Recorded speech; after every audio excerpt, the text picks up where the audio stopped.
તેમનું સગોદર હરણ કરેલો બમણો પાછો આપે આદર સત્કાર કરી વિદાય કરજે નહીં તો તારા રાજપાટ ત્રિપુત્ર સહિત તારા ગુણો નાશ કરીશ આ પ્રમાણે રાજાના સપનામાં જણાવે ભગવાન સત્યના પ્રભુ અંતર્યામ થયા રાજાએ પ્રાતકાળે સભામાં સિંહાસન બેસીને સપનાની વાત કે સિપાહીને આજ્ઞા કરી કે બંને ઘરમાં જે વાણી પ્રથમ જેટલું ધન હરણ કરેલો બમણો પાછો આપે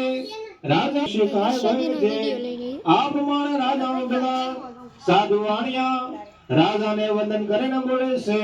કે આપના આશીર્વાદ છે હું મારા ઘેર જાઉં છું ઇતિ શ્રી કંદ પુરાણ રેવાખંડે સત્યના વંદનાનો ત્રીજો અધ્યાય શ્રી ગોવર્ધનનાથ શ્રી માધગે હરે ઓમ